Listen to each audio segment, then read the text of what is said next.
your own video activism from the early 70s to which you contributed, the rhetoric was very similar. That, the hope that the video cameras and cable television will help us break through the established power is very much like the rhetoric we heard about blogs. We were so infuriated because here there was so much that could be gained. It's a game like two eyes, Yes. And the fucking bastards took over. And turned it into a way of making money. And directing opinion. And well, it could have been something which was a biological tool, but to be used between people, and it's at this point there's a drastic change happening in the media. Sure. I mean, enormous change. It's becoming openly a media for selling. Sure. And they, within the last year, they have increased the selling enormously. It's No, I mean, it's fully commercial now. Even if you look at, 10 years ago, YouTube was hailed as the emancipatory platform where citizen journalists would be able to get their opinions heard. That was when Time magazine put YouTube on its cover as the person of the year, or put you there, and I said, you, the citizen, is the person of the year. I mean, now it's all dominated by Hollywood and big producers and big studios, and it's all entertainment, and it's all big people with big money, essentially. So that has kind of been swallowed by capital as well. So I got very enthusiastic early on that many of these tools can help, and in the political context especially, because I was working in many countries where governments were pretty authoritarian. So the hope always was that you would be able to use some of those tools and platforms to undermine their power. So I spent 2.5 years traveling and crisscrossing the former Soviet Union, giving workshops and seminars, trying to train activists and some of the citizen journalists to push against their governments. And after 2.5 years, I discovered that the governments were much smarter than us. They were using the same tools for surveillance and censorship and propaganda, and they were outwitting us at every single turn. Yeah. And I began thinking, and then I also realized that a lot of the tools they were using to engage in surveillance and censorship came from Western companies, and many of the Western governments were actually quite happy with how things were, while at the same time their leaders continued talking about the importance of internet freedom and how it's important to have free internet, while they were monitoring every single corner with NSA and the advanced surveillance techniques. So I became much more cynical about the whole business, and I began writing about it. And I wrote. First book came out, was very critical, and then I wrote another one, moved to the States from Germany. So it's and we eventually decided that I need to do a history of this, because there are a lot of repeated and similar hopes and disappointments, but also there have been alternative paths that were not taken precisely because the commercial agenda at some point won over. So, even the transformation of the Architecture Machine Group into Media Lab, where now it's all funded by corporate money coming from Japan and somewhere else. And the idea is that we just want to build cool tools regardless of their political and social impact. And that has become a goal in itself. It's completely disconnected from any vision for emancipation that you might have articulated in your early articles. I mean, Negroponte doesn't even think in those terms. Yeah. Even though he has this utopian project like one laptop per child. He comes from a family. His brother is also, a former deputy secretary of state.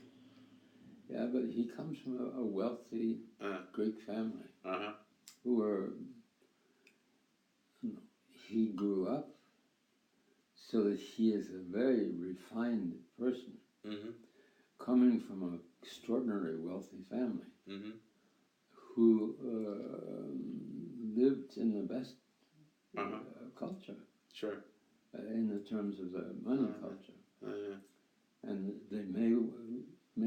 Rebellion was part of Uh-huh. the beginnings, Sure. but it then became. He invited me to a meeting in, I guess it was Sweden or somewhere, where he honored me and talked about what a wonderful guy I was and all that sort of stuff, which was very, very kind of him. A while ago, or was it? It's a while ago. I'm trying to remember.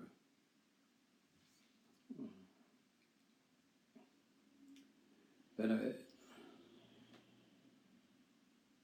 I wasn't on the program, but he just, here's this guy who helped me get started. Helped me, wonderful guy. So, and I was very grateful because it wasn't at that time I think it was, I was in Oslo exclusively and living in, without much money. I still don't have much money, but it's, but anyway, but it was quite natural for him to be a money person. Live in the world of the dollar. Yes. Can imagine. And with all the power that, acquiring power. I argued with him against his, when I had a chance, but there wasn't much chance, I can tell you. Sure. So he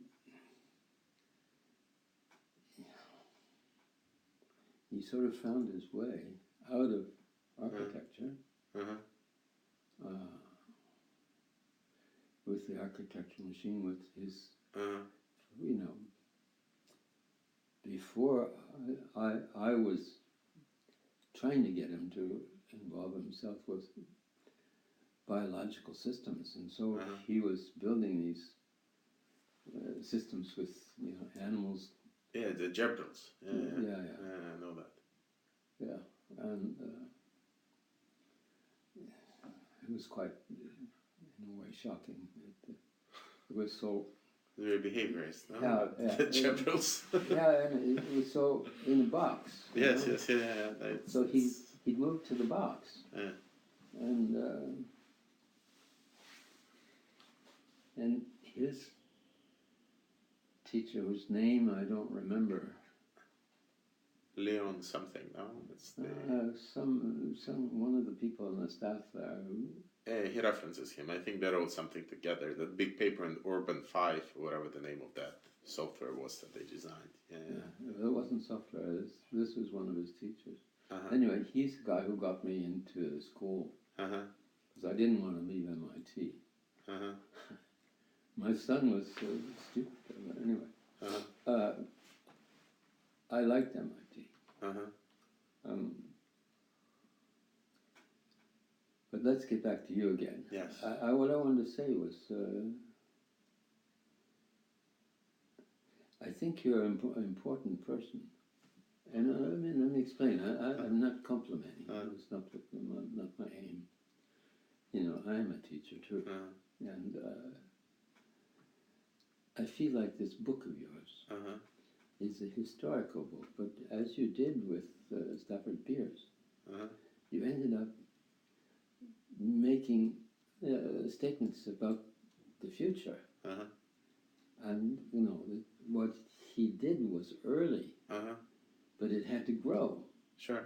And that the growth need to grow in a healthy way, which wasn't exactly happening, but you didn't say that. Yes. Because nobody would read it. So, but when you write this book, somehow between you and me and other people who are in the same position as I am, we need to give people a picture of the future possibilities. Sure. As you did with Stafford Beers. And because people have no idea of the future possibilities. I mean, I'm talking about the next. Yeah. I agree. What comes after the crisis? The crisis, a lot of people won't die probably, Sure. but people need the seeds. Mm-hmm. Need the seeds for the next future. Sure. Which this book can be a seed book. Well, that was the intention, because what I got really tired of is that there is some kind of degree of unidirectedness, the idea of the internet. People think that it has become a force of its own that develops according to its own logic, and that logic cannot be questioned or challenged, and that it's something that operates on its own momentum. And of course, I don't see it that way, and that at this point, what we refer to as the internet is the playground of 5 giant corporations in America, and that has happened because the public has been either suppressed or withdrew completely from any imagination as to how the right communicative infrastructure to support its own political and social and cultural activities should look like, how it should shape up. Yeah. And as we have withdrawn from those considerations, having completely abandoning it to the market and Silicon Valley and Wall Street, we end up captured by these tools and apparatuses of which we have no control and which we do not even want to question, even as we discover that all of that is used for surveillance and all of that is being monitored by NSA, and even that does not generate any action anymore, because we take it as just something that is built into the system, and to reveal the contingency of the system and to reveal how it's possible to revise it, and how different mode of thinking, a more political mode of thinking, can maybe get us on a different path to rebuilding it according to different principles. I mean, that's why I kind of started working on the history book. So I wanted partly to destabilize, if you will, the norms and the definitions, and then that we bring to our technological environment, because I just think it's unhealthy for us to continue taking them for granted as if they are given to us by God and are not made under conditions not of our own choosing, unfortunately. So that's sort of how I see that book. I mean, yes, I would love to tell all the stories and histories, and all of that is very important, but part of the exercise is to show many of the contingencies that were involved in making the systems, and that it was a victory of certain commercial agendas over much more radical non-commercial ones that won the day, and that a different political, I mean, I don't know, what's your... Well, like, what went wrong in the 70s? What could have made the video activism into the kind of force and tool that you and your colleagues thought it could be that didn't happen? That's a good question. Because, I'm going through a lot of that literature. I mean, you probably know this guy, Barry Schwartz. Was he a friend of yours? Barry Schwartz? Yeah. He was part of the Center for Social Change in New York, together with Victor Gosha. Yeah, Victor Gosha put out my book. Yeah, so Barry Schwartz was one of the people working for him. And anyway, so he wrote that very interesting essay that's available online for Radical Software, I believe.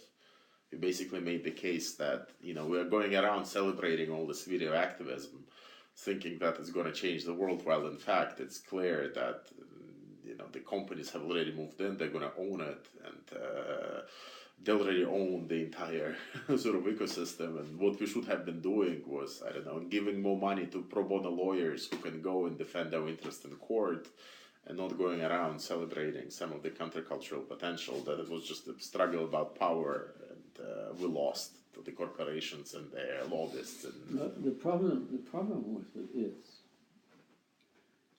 that if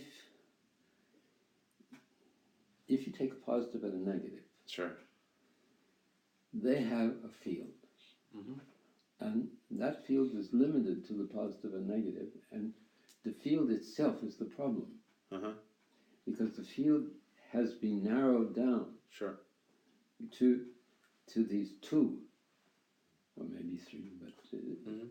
and it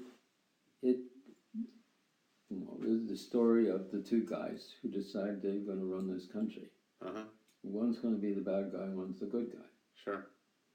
And they're going to fight each other publicly. But they together are ruling the country. But if you didn't have the bad guy, then somebody else would come in and maybe think of something which was different. Sure. But they polarized the whole thing to the bad and the good, and the evil and the godly. And, you know, the church is the same fucking way. You know, so they put the man in the sky, and then they used the man in the sky and the devil to get all the people enslaved. Sure. And so that they give, you know, it always upset me. You go to an Indian reservation and there's the fucking church. Sure. And these people have nothing. They have a glorious church. Yes. And they have no chance for education or anything else because it's always washed out. So it's the multiplicity, Sure. it's the wholeness that needs to rule. And what is the wholeness? Well, the wholeness is this, you know, we are whole creatures. Sure. In the sense that we have all these creatures working together, all these cells and the livers and the hearts and all that stuff. And each one has its own individuality. But they're all this multiplicity of building up in layers. And sure. It's entirely different than that, you know, a car is... Sure. It's too simple. The problem is that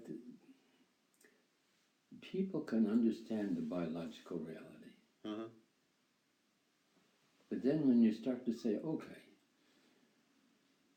women, they were nobody. My mother, she had no, you know, she had no training, no nothing. She was a bright woman. But she got 1 year art school. And she sang in the synagogue.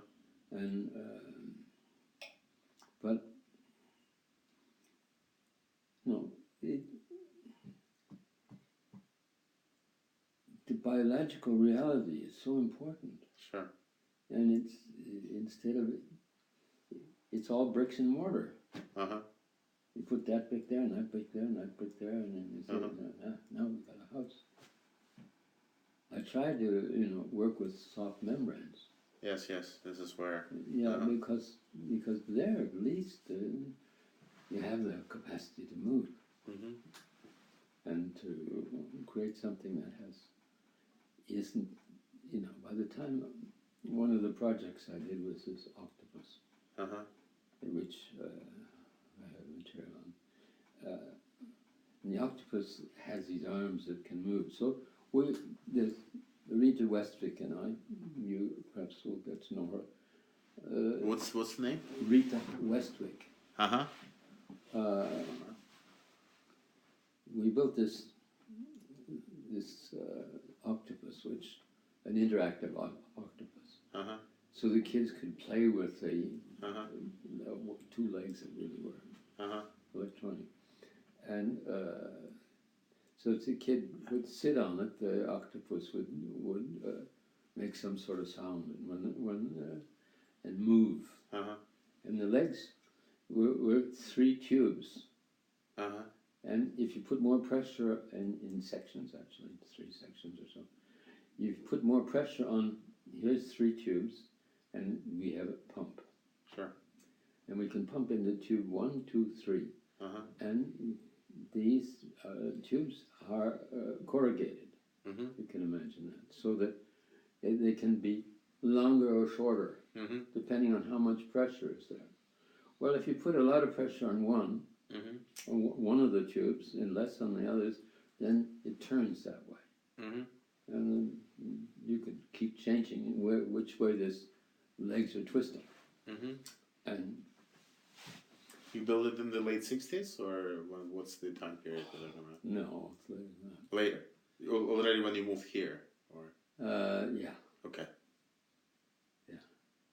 And so, and then we had eyes that could move up and down and so on and so forth, and blah, blah. Eyebrows, no, that was mechanical stuff. But, and then we had sensors on the legs. So the kids sat down or slapped it, it could, all that could happen. Well, we had to get it done for an ecological conference in Bergen. And we got the money through a man who built the first tall hotel down by the station. And it was the first, and the people who he built the hotel for, you generally give the person who built the hotel gives a prize, a present to the hotel or to the building, whoever owns it. So that money went to our project because they didn't want his prize. So it ended up we were building wanted to build an interactive floor on the hotel, the top floor, where people could come. They didn't want that. And so we built this thing, and the engineer was a man who wanted to build heavy. He didn't know anything else. So he built these legs, and you need a big machine to carry heavy legs. And everything was made with heavy and metal and strong and so on and so on. Of course, they didn't have the materials they have now. Sure. It wasn't so long ago. They had it if you wanted to look for it. Anyway, the idea for me was that you build things, they teach you.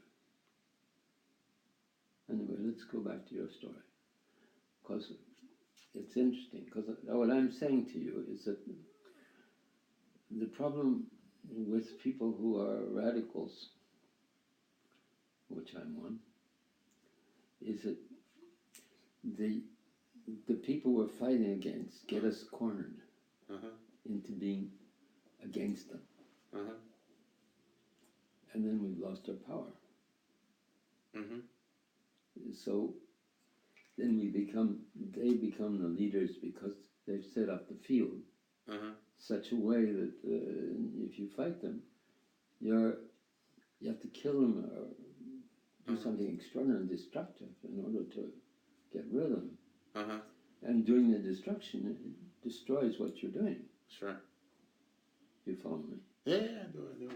And this is the dilemma.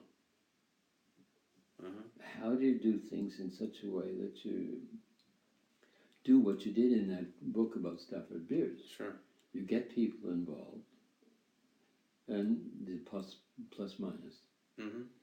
And then you look at the field of the plus minus, which you did very well.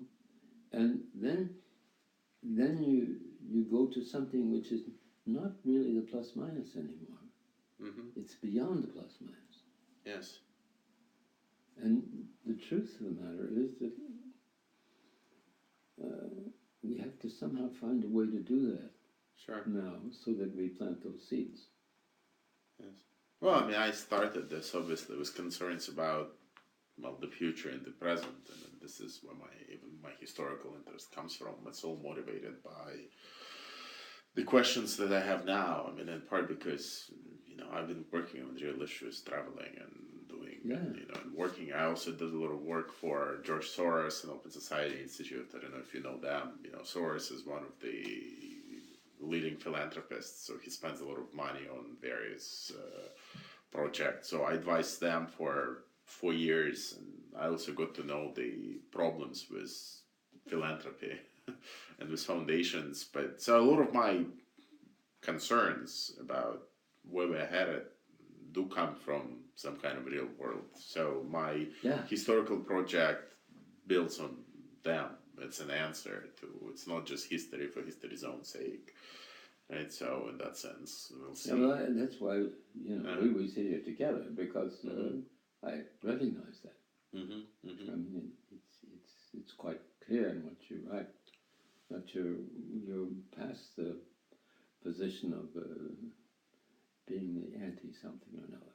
Yeah. So I've sort of moved between different identities, and now, having published the books, and then went to Harvard and actually enrolled into a graduate PhD program in history of science. Yeah. So that I'm actually doing. I also have to work on a dissertation about working on my book. So I have other, while also traveling and. What's the dissertation on?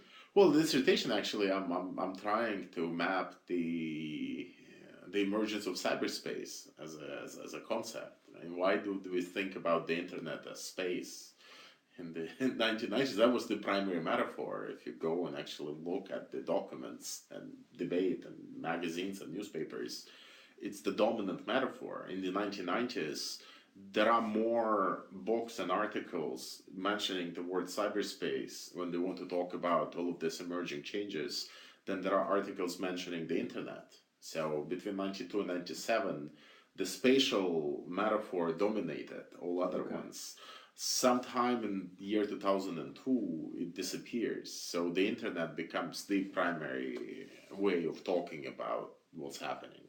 Right, so the spatial component, the idea and the possibility of having this alternative spatial universe where things work somewhat differently, where you could have this civilization of the mind that will be connected to the noosphere. I mean, there are all sorts of crazy ideas, many of them building on Fuller and McLuhan and that entire crowd. They the countercultural elements, they kind of recede, and instead you get this very commercial discourse of, well, it's a network, it's a medium, it does certain things that makes things easier. It's the thing world. Yeah. So it becomes a commodity, right? So it becomes something that is useful, that has utility. We can do this, we can do that, and then this kind of more metaphorical utopian dimension completely disappears. And I'm not sure it was there to begin with. I mean, to what extent? It was there as a potentiality, right? But that potentiality needed a lot of effort and hard work to become a reality, which I think was missing to a lot of people in the 90s as they grappled with it. Avery and I were our project with the money we had were about $135,000, which Peter gave me the money. Who's Peter? Peter Oster. And Peter Oster is one of these people who had money from the international or something harvester. Harvester. His grandfather invented the machine that allowed you to harvest. Yeah. Well, I don't know the name, but yes, sure. Yeah. So. And that's the environmental ecology lab we're talking about now. Yeah. Okay. And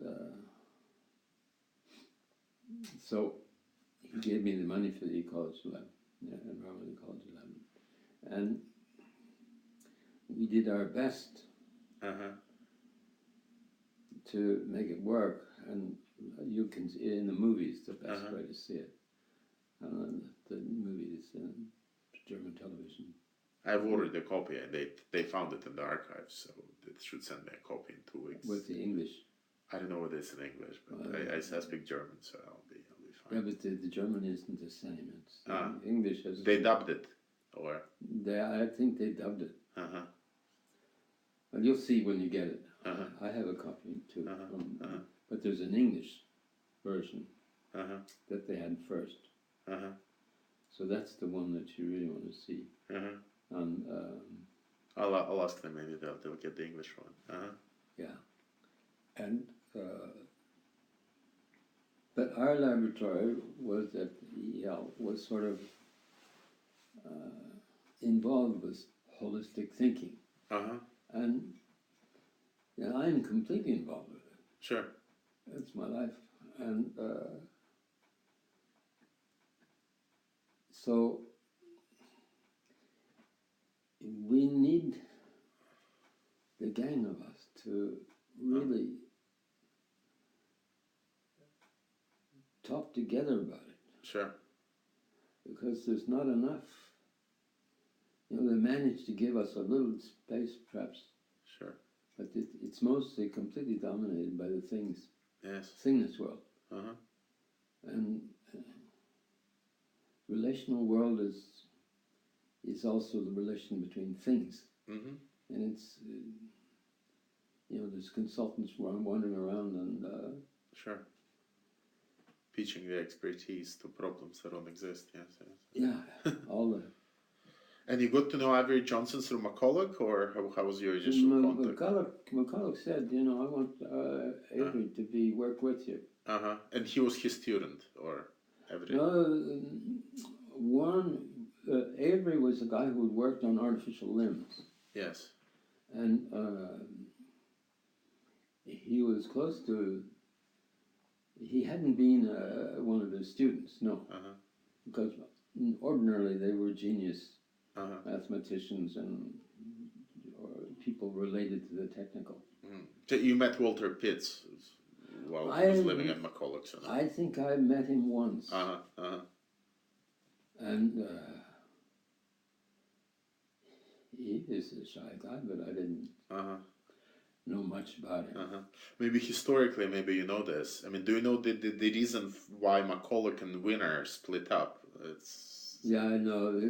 His daughter, there's a paper written, an article written by... Stephen Himes, or no? Yeah, the one written, I think, by the daughter wrote an article about the fact that, what her father had believed was something her mother had indoctrinated him to believe, that there was a threat by McCullough's boys that they would rape her, and that this all was spin from her mother to keep Norbert in line. You know about it? Well, it's a rumor. I didn't know that there is an article. There's an article written. So you saw that article? I saw the article, I read it. Because I don't think people know about the existence of that article. People know that there was a split between them. Yeah, but there was this big book by Stephen Himes on the cybernetics group, which is the history of the Macy conferences. And he presents it there as a rumor, but I didn't see the article. No, there's an article. It was written. You can find it. And it's written by the daughter of... It's written by the Wiener. daughter Of Wiener. Of Wiener. Saying that this is crap.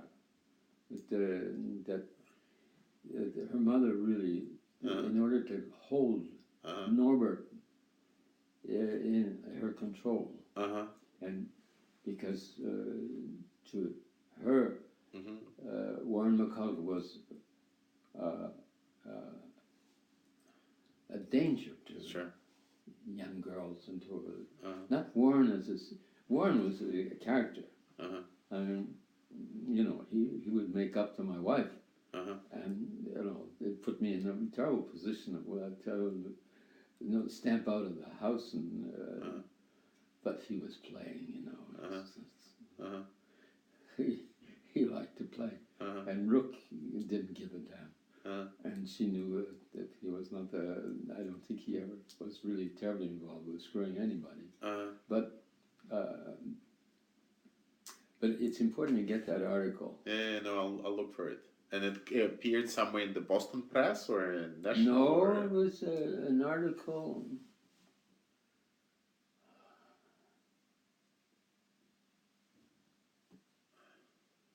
I don't know where she.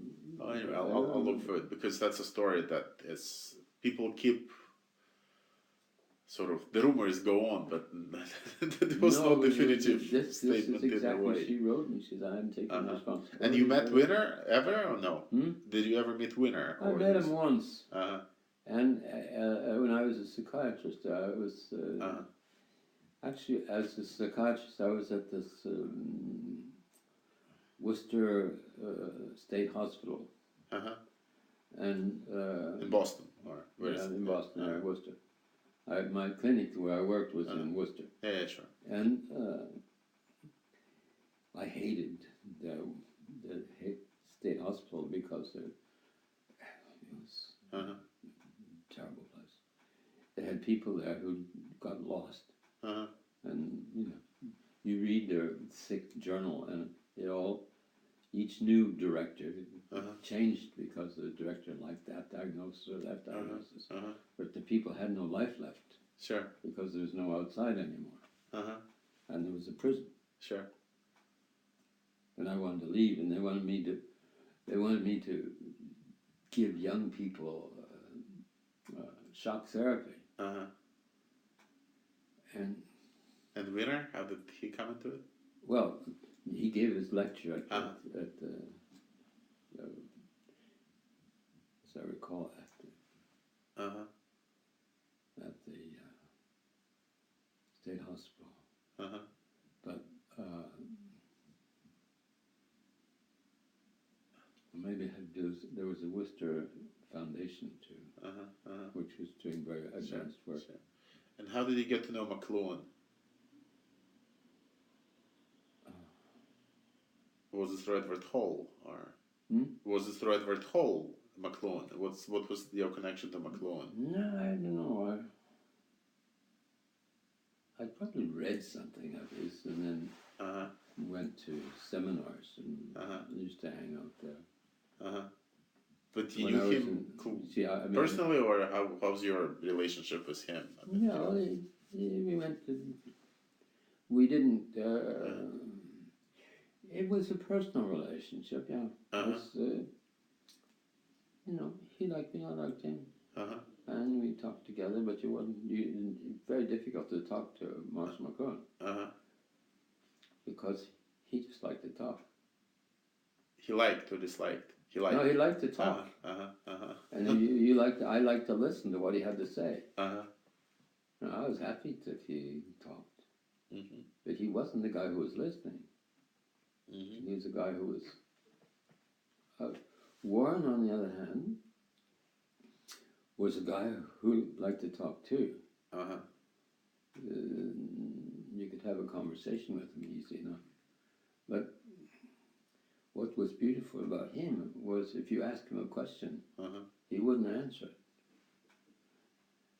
But he would weave it into the, 2 minutes later of his conversation. He'd weave the answer in there. Because he'd thought of your question, come up with a competent, right way of answering. But Marshall, we had a long talk about his operation, the first operation, which he had brain tumor. And he became extraordinarily sensitive. Everything was painful. All the inputs from the outside became exaggerated. If something was red, it would be so extreme red that it would sort of take over. So all of his perceptions were being exaggerated. That was I knew him before that. And we were good friends. Sure. Because I used to hang out at this one. I come from Toronto, so I go to Toronto partly to see my family and partly to see him. So you would meet in Toronto. It wasn't through Fordham. It wasn't through New York. It was mostly through a Toronto connection. So through Toronto connection, yeah. Through his, again, the university.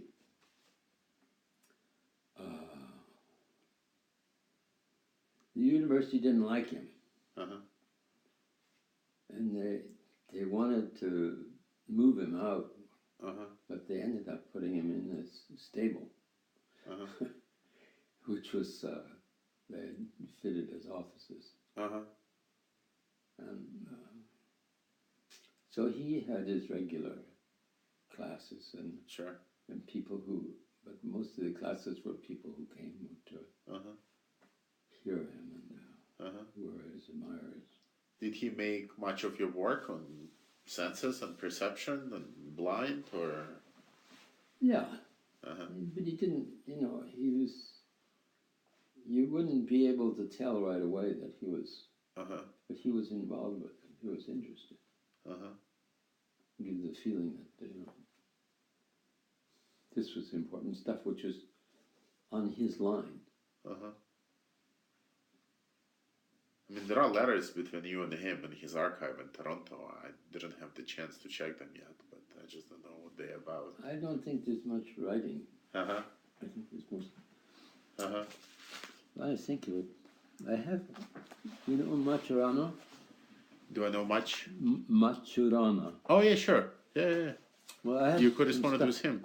I have some stuff from him which I don't think I'm going to use. So I can give it to you. Sure, he's still around.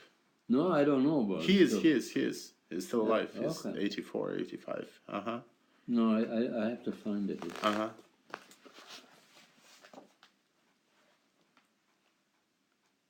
If you're tired, we can take a break and we can look at your boxes. We can go eat whatever you want. I probably would want to come back tomorrow if you're still feeling up for it. I would still like to talk about Bateson and your connection to Radical Software, then what you were still doing with Johnson. Why did you decide to leave? I mean, why did you leave? I still don't know. Well, with Johnson, I left the quarry. Yes. I've seen the pictures of it. It looks amazing, actually. The whole place was amazing. I'm in touch with his son, Tovar. Oh, how is Tovar? Well, he seems to be doing fine. He's writing books about vegetarianism. He's kind of a popular writer. And well, not very popular, but he gives book talks and travels around. And in the community of people who care about... He's either vegan or vegetarian, I don't know exactly. So he writes a lot about nutrition and he has an audience. That's interesting. So he also found some boxes in his town belonging to Avery, so I might go check them out eventually. Yeah, you might. It's a good thing to do. Because Avery was more precise than I am, And, well, Avery and I, we went after, I'll go back a little bit to our story. We had,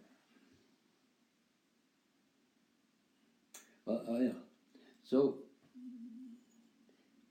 after MIT and after I had the year with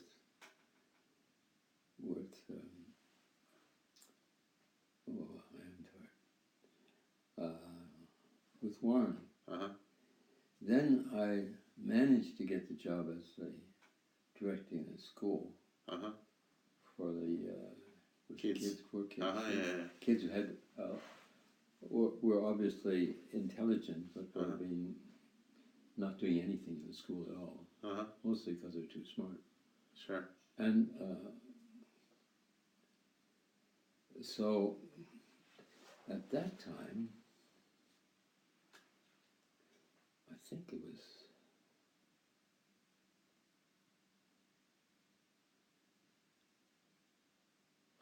through Seymour.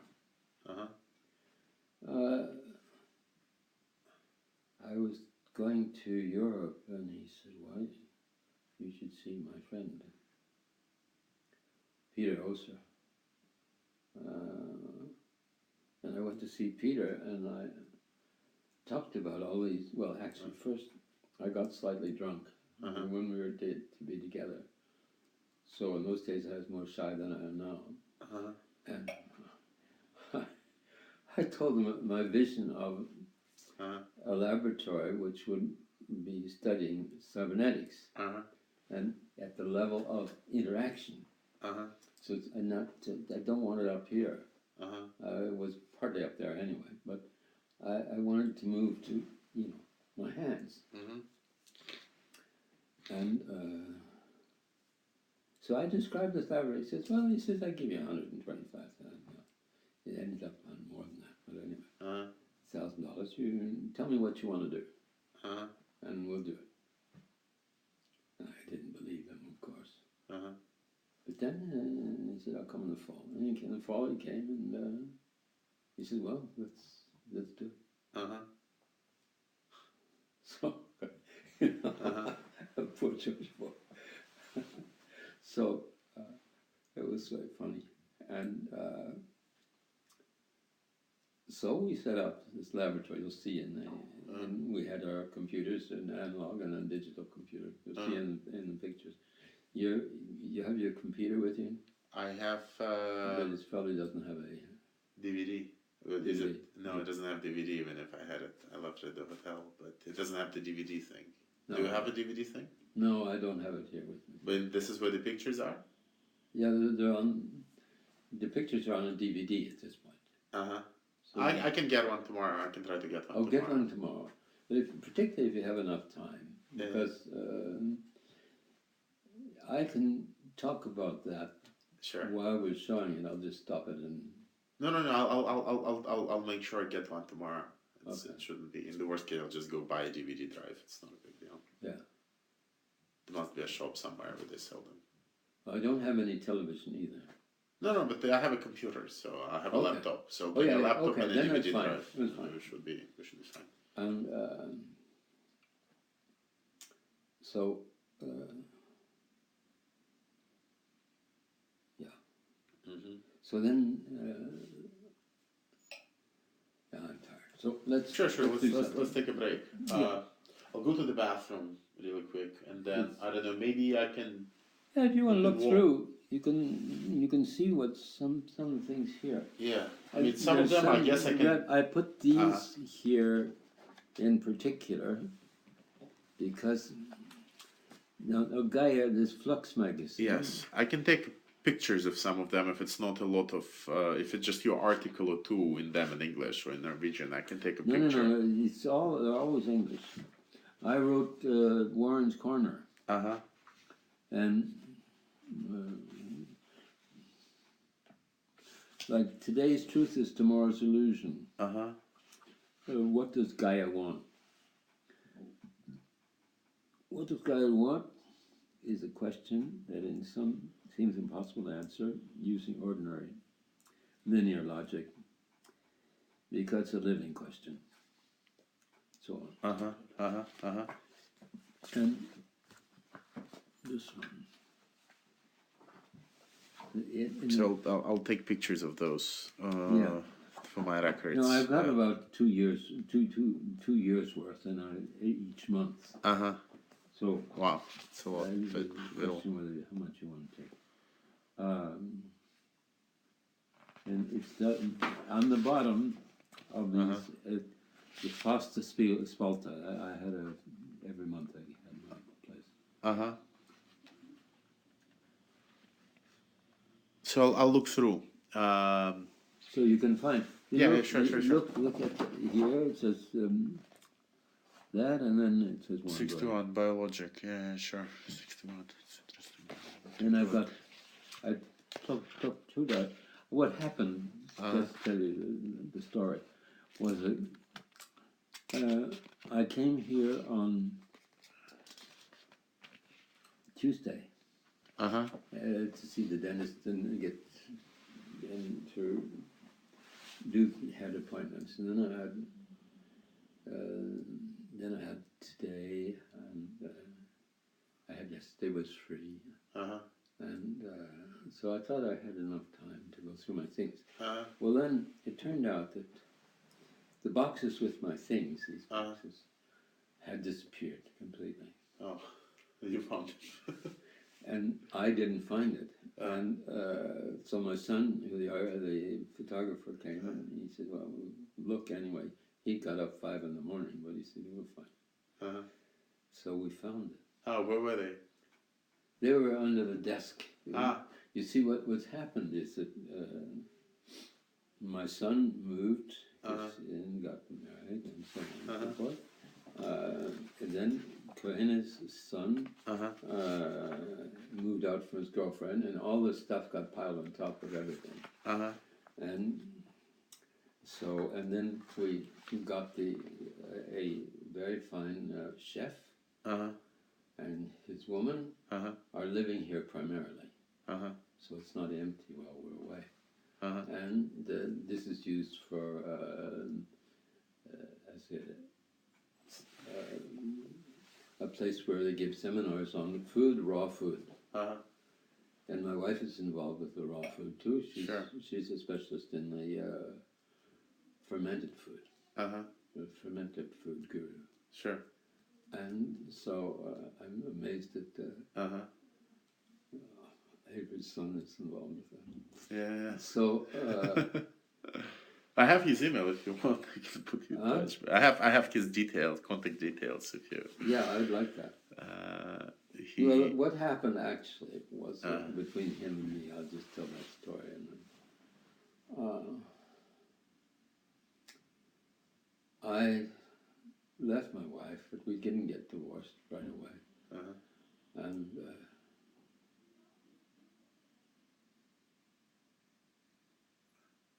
no. What happened was that I said to her, you know, I will have no money, or very little, when I worked for Warren. So she wanted to live in a hotel. Well, I had even less money. So then Peter came, gave me all this 125,000, and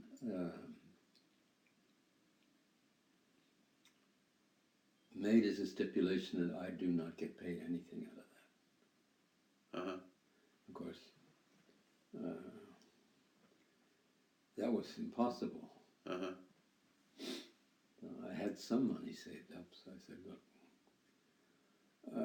I can't manage to give you the amount you need, and you want 20,000, I think it was. No, amount doesn't matter. So the only way you can do it is you move to Europe and spend a year and a half in Europe. Take the family to Spain. You can live cheaply. So she did. And I was deeply in love with this Italian girl, or I became that anyway, after she left. And she was 19, 20, but that didn't make any difference. We were both really completely in love. And then Jane was in Germany at the time. And it was Ben's birthday, my son's birthday. And I said, well, I told Avery, you know, for his birthday, I think I just better go there. So I went to Europe. And then stayed a little longer than I expected. But anyway, he didn't tell Francetta, who was my girlfriend. I don't think he told her at all why I'd gone. And as far as she was concerned, I'd gone back to my wife. And she was furious with me, as I understand it. And then Avery was very happy to move in. And they married, or they didn't marry, but they lived together, etc., etc. Is she Tover's mother, or? Huh? She's not Tover's mother, or is she? Yeah. She is, yeah? Yeah. So... Cirulli. Francetta. Yeah. Cirulli. Yeah. So, it was the happiest time in my life to be with her. And she was young, but that didn't make much difference. Because we both loved each other. And then Avery moved in and took her over and sort of, she was so mad at me. She said yes. And then actually, I'm a kind of guy who sort of the situation is as it is, and okay. So I actually was involved with them they're getting married. Uh-huh. I mean, they were going to get married anyway, but I mean, I accepted it. Uh-huh. And then suddenly I realized that this is the worst and stupidest thing I'd ever done. And that he had betrayed me. Uh-huh. I just got more and more mad until I wouldn't write him and he wanted to write to me and so on. So it became extraordinarily messy. Uh-huh. And so